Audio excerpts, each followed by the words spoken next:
안녕하세요. 감동사연 채널 일상공감입니다. 저희 채널은 꾸준히 한국과 인연이 깊은 외국인들의 이야기를 생생하게 전하며 그들의 특별한 경험을 공유하고 있습니다. 오늘도 가슴을 울릴 이야기를 들고 왔는데요. 지금 바로 사연자를 만나보겠습니다. 안녕하세요. 저는 현재 아버지에게 물려받은 사학재단을 운영하고 있는 KT라고 합니다. 오늘은 제가 이 자리에 서게 된 계기와 제가 한국에 어떤 은혜를 입었는지 꼭 나누고 싶어 이렇게 사연을 보냅니다. 이야기는 아버지가 살아계셨던 때 제가 재단을 물려받기 전으로 거슬러 올라갑니다. 먼저 저희 가족에 대해 간단히 말씀드릴게요. 우리 가족은 아버지와 저 그리고 두 오빠로 이루어진 집이었습니다. 어머니께서는 제가 태어난 직후 아버지의 무관심 속에서 결국 이혼하셨고 우리 곁을 떠나셨어요. 그래서 저는 어머니의 손길을 느껴본 적이 없고 오빠들 역시 어린 나이에 어머니와 헤어져야 했습니다. 그 때문인지 두 오빠는 사춘기 시절 점점 엇나가기 시작했어요. 명문 사립학교에서 문제를 일으켜 퇴학당할 정도였으니 아버지로서는 참 속상한 일이었죠. 오빠들은 아버지를 원망했어요. 어머니가 떠난 책임을 아버지에게 있다고 생각했기 때문이에요. 그래서인지 일부러 더 반항하며 아버지의 속을 썩였던 것 같아요. 하지만 그들의 행동으로 가장 힘든 대가를 치러야 했던 사람은 바로 저였습니다. 아버지는 너만큼은 제대로 키우겠다며 저에게 많은 기대를 걸었고 오빠들과는 달리 저를 후계자로 삼아 철저히 준비시키셨습니다. 초등학교에 들어가자마자 저는 친구들과 놀 시간조차 없었습니다. 아버지는 재단 운영, 사업 전략, 금융 지식을 어린 저에게 직접 가르치셨고 그뿐만 아니라 외부 전문가까지 저희 집으로 초빙해 저를 지도하게 하셨죠. 집안에서는 언제나 진지한 교육과 업무 분위기만 감돌았어요. 저는 친구를 집에 초대하는 건 물론 밖에서 마음껏 어울릴 기회도 거의 없었죠. 한편으론 오히려 자유롭게 친구들과 놀러 다니던 오빠들이 부럽기까지 했어요. 물론 어떤 분들은 이렇게 생각하실지도 모릅니다. 아버지가 진로를 정해주고 돈을 버는 법을 알려주는 건 큰 축복 아니냐고요. 맞아요. 그 자체는 축복일 수 있겠죠. 하지만 그 모든 것이 제 의지와는 상관없는 상황에서 강요된다면 그 축복은 부담이 되고 말았어요. 그렇게 저는 아버지의 가르침 아래 자랐고 마침내 런던 정경대 LSE에 입학하게 되었습니다. 그런데 입학의 성취감도 잠시, 저는 이미 온몸이 지쳐버린 상태였어요. 스스로를 위해 잠시라도 쉬고 싶었습니다. 당시 저는 여행을 통해 자유를 느끼고 싶었습니다.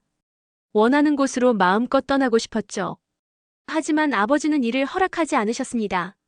여행은 인생 낭비라며 차라리 봉사활동을 통해 가보는 게 어떻겠냐고 권유하셨죠. 결국 저는 아버지의 지인을 통해 해외 봉사단체에서 통역 봉사자로 참여하게 되었습니다.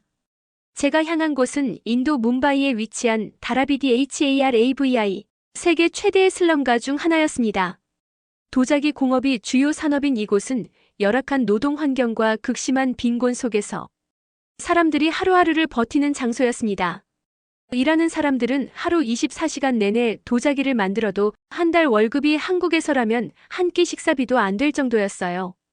그곳 사람들은 의료 혜택조차 없어서 병에 걸리면 알아서 낫거나 운 나쁘면 그대로 죽음을 맞이할 수밖에 없는 상황이었죠.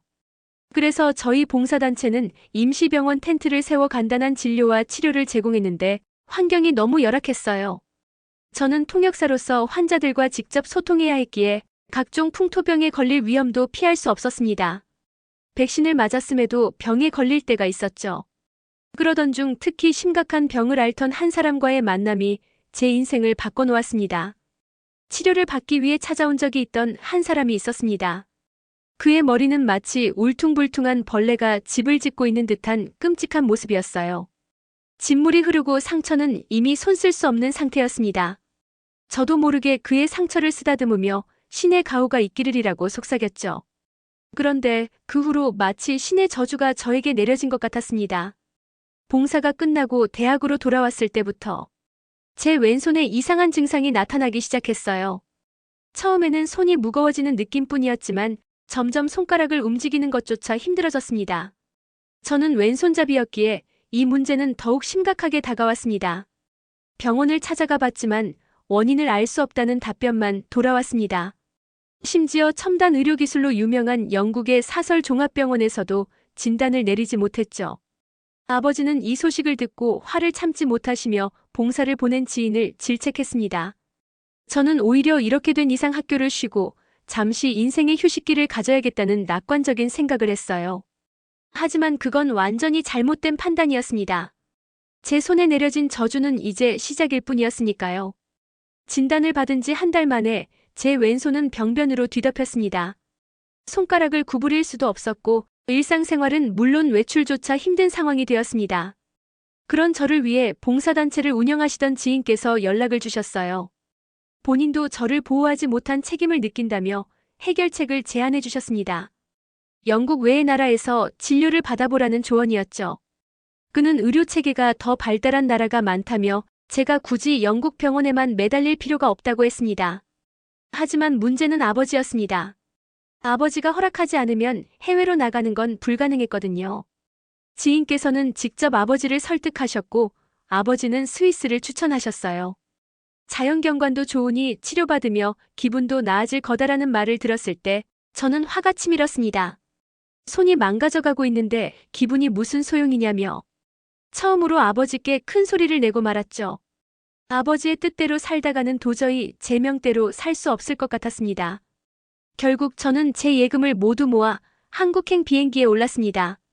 몇몇 의료 전문가들이 추천한 나라이기도 했죠. 한국 병원에 도착하자마자 진단을 받았고 놀랍게도 병명을 빠르게 알아냈습니다. 코끼리 다리병의 일종이라는 진단이었어요. 영국에서도 원인을 밝히지 못했던 것을 한국 병원은 몇 시간 만에 해결해냈습니다. 그때야 비로소 제가 한국에 온 선택이 옳았음을 확신했습니다. 불행 중 다행으로 왼손에만 퍼져 있을 때 한국에 왔기에 치료가 가능했습니다. 그러나 완치는 불가능하다는 말을 들었을 때 저는 크게 낙담했어요. 그나마 증상을 완화할 수 있는 수술과 치료를 받을 수 있다는 사실에 작은 희망을 가졌죠. 그렇게 한국 병원에서 치료를 받는 동안 또 한 번 큰 소식을 접하게 되었습니다. 바로 아버지의 부고였습니다. 급작스러운 뇌졸중으로 쓰러지셨고 다시는 일어나지 못하셨습니다. 아버지의 유언에 따라 모든 재산은 저에게 상속되었습니다. 그 소식을 듣고 오빠들이 저를 찾아왔습니다. 다행히도 그들은 재산을 요구하지 않았습니다. 대신 네 자신이 원하는 삶을 살아라며 진심으로 위로해 주었어요. 저는 오빠들을 원망하지 않았습니다. 아버지의 교육 덕분에 제가 배운 것도 있었으니까요. 그러나 그 모든 것을 뒤로하고 제 인생을 찾아가기로 결심했습니다. 현재 저는 한국으로 귀화하기 위해 한국어를 공부하고 있습니다. 왜 한국을 선택했냐고요? 치료받으며 만난 한국 병원의 직원들, 간호사, 의사분들의 따뜻함에 깊은 감동을 받았습니다. 영국은 저에게 큰 행복을 주지 못했지만 한국은 달랐습니다. 이곳에서라면 정말 행복하게 살 수 있을 것 같더군요. 여러분, 저처럼 살지 마세요. 무엇보다 자신의 삶을 위한 선택을 하시길 바랍니다. KT님의 사연 어떠셨나요? 처음에는 부유한 아버지를 둔 딸로서 행복하지 않았을까 싶었지만 이야기를 들을수록 KT님의 고독과 아픔에 공감하게 되었습니다. 지금까지 감동 사연 채널 일상공감이었습니다. 감사합니다.